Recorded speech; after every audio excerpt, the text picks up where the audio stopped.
Moremi continued to display more acts of rebellion and waywardness as she grew older. She would move around the village with other girls of low virtue.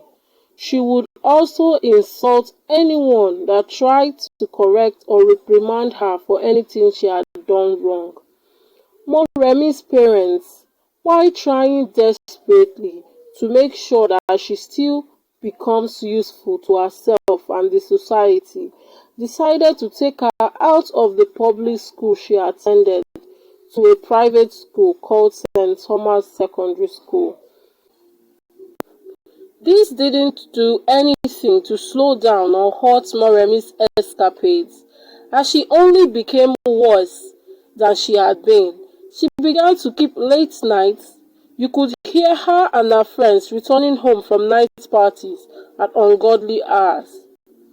Moremi was a very headstrong and disobedient student. She would continue to deliberately come to school late, irrespective of how many times she was punished. Sometimes, while her teacher was still talking to her, she would just walk away disrespectfully. The school management were fed up with Moremi's attitude and were beginning to get tired of inviting her parents to the school almost every day of the week. Not only did Moremi disorganize learning at St. Thomas, she also recruited some like-minded students with whom she formed a clique of wayward and disobedient students. These students, who were mostly girls, were wayward and would ditch school sometimes in order to go for parties they were not supposed to go to. In order to get out of school, they would sometimes fly over the school's fence or pretend to be sick. One of their clique members stuck out like a sore thumb. Her name was Martha. Martha had low self-esteem and required external validation.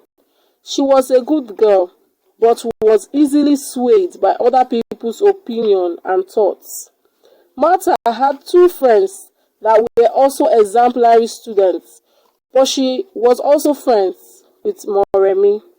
Moremi would invite her to parties, introduce her to boys, and make her do things her parents wouldn't approve of.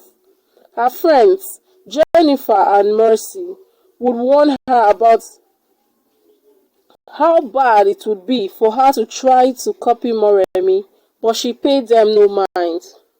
One day, Jennifer, Martha's friend, became sick in school with a bad stomach cramp. Jennifer didn't want to go home early because none of her parents were home. So when school closed for the day, Martha and her two friends, Jennifer and Mercy, decided to take Jennifer home. Moremi stopped them on the way to talk to Martha. She told Martha that a boy who was her friend as well as a church member had returned from a long journey and requested her presence. Martha, upon hearing this, became torn between helping her friend Jennifer home and going to see the boy. Martha communicated this to her friends, who advised her to go to her house first before going to see anyone. They told her to get home first and seek her mother's permission to see the boy, since he was someone already known to her parents because they attended the same church. Moremi, upon hearing this, began to persuade Martha, telling her that the boy had specifically asked for her and had something to give her for her mother. Martha agreed to go with her when she heard that the boy had something to give her for her mother. So she left her friends and followed Moremi and her friends.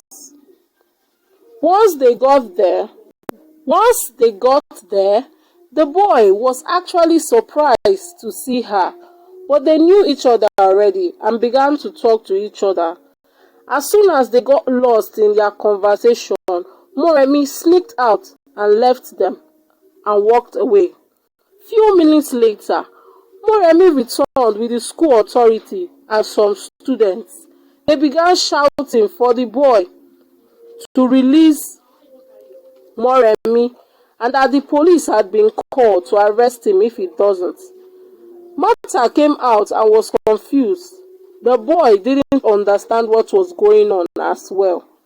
What had happened was that Moremi had run back to school to tell the school authority and the few students she met that Martha had been attacked by a boy she had gone to visit and that the boy was one of her boyfriends and she was screaming for help. This was actually a lie. Moremi had been jealous of Martha for a long time and used this opportunity to disgrace her publicly. Martha was an extrovert who made friends easily. No matter how Moremi and her friends tried, they couldn't subdue Martha because her friends always stood up for her and were ready to defend her at any time. Since Moremi couldn't bully her into submission, she decided to befriend her and disgrace her, as well as ruin her reputation. The school didn't know the full story, so did everyone who saw what happened. The only rumor that was spread was that Martha was a wayward girl who visits boys after school. No one knew she and her parents knew the boy, or that the boy attended the same church with them and even eats at their house. But Moremi did.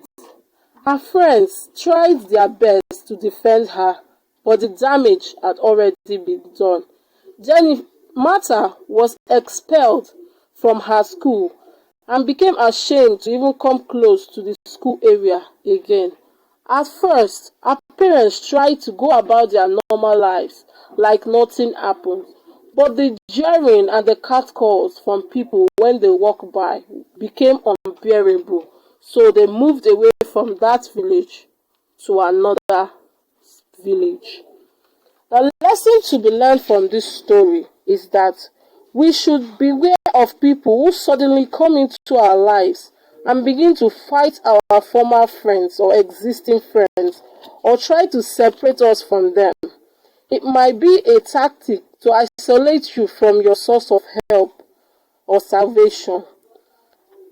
Also, it is not advisable to befriend an infamous or notorious person. People do not really change. They can only pretend for a while. Reputation takes years to build and takes a second to ruin. So be careful who you let into your space. Thank you for watching.